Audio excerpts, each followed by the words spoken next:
Hey, you are just the person I was looking for.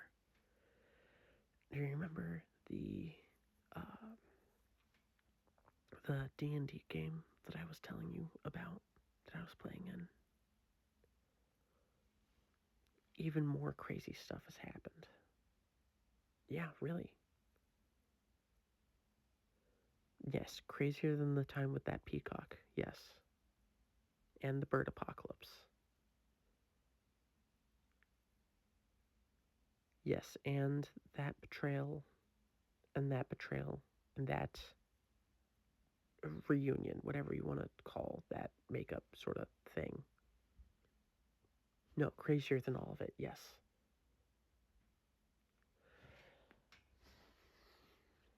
So, we're going along. We're having a fun time. We're having a stressful moment. We know we have to go talk to this God and, convince him not to kill this guy because we found out this guy was, an angel that he was mad at. Right? Yeah. And so, the God's name is Bane. He's the god of conquest and spite. And obviously, we believe he's going to hold a grudge and all that. He's the god of spite. But we go and we talk to his wife first, who is the sweetest person in the world for some reason for being married to the god of spite, which I think we all found very hilarious.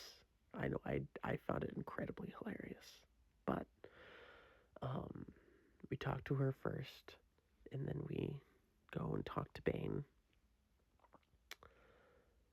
And he seems somewhat cool with everything. He doesn't try to kill his former angel, which was great, you know. But now we're tasked with finding this angel a new god, which is going to be difficult. Oh, and then we decided we were going to get the drop on this town, and we decided to do that by going into a different plane, moving a little bit, and then teleporting back into the material plane to sneak in, right? Pardon me. Yeah, it's kind of like Minecraft, where eight one block in the Nether was 8 blocks in the overworld, or something like that. I don't know the specifics, but anyways,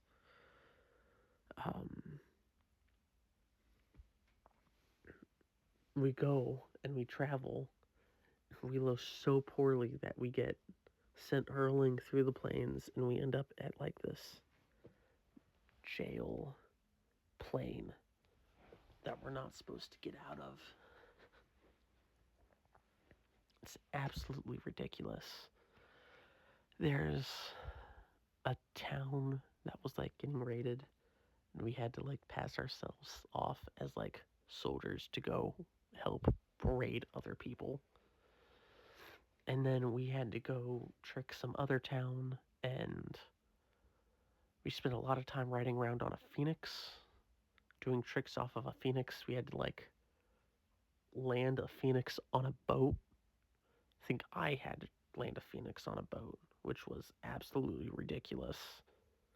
Not something I was ready to do, but it's D&D. Sometimes you just gotta land a phoenix on the Grim Reaper's ferry boat in hell, and that's just what you're gonna have to do. But it was such. There are so many funny moments in there of people getting thrown off, and then having to run up and catch up with the boat, but then like also get on the Phoenix to help everybody who was still on the Phoenix because they couldn't jump off for some reason. And then no, it was ridiculous stuff.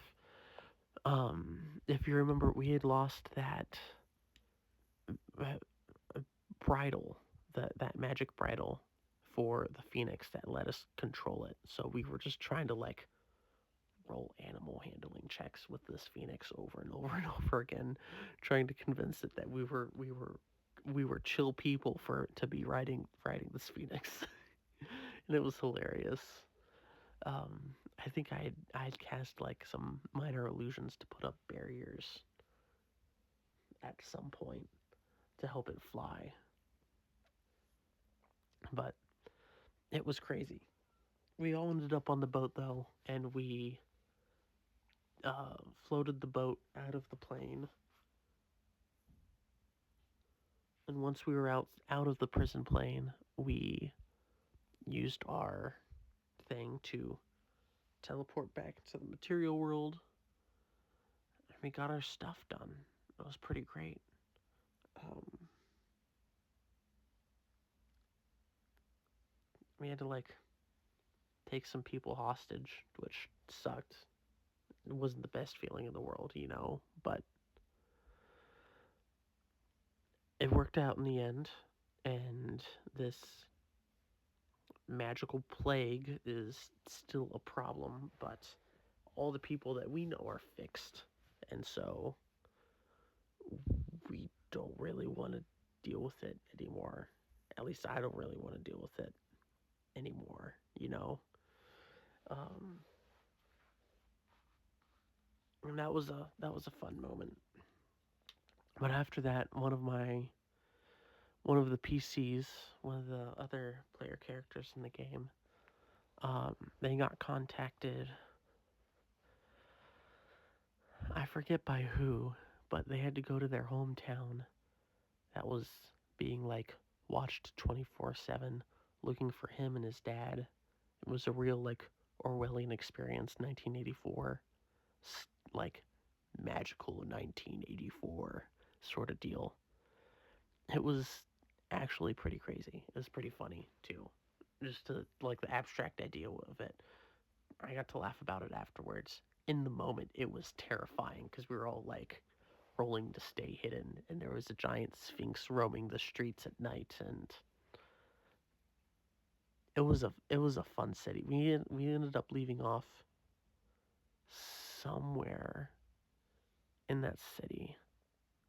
I forget where, but it was it was a really fun session of D&D. You don't care about any of this. I need to get back to work. You know what? That's completely fair. I'll get right back to work.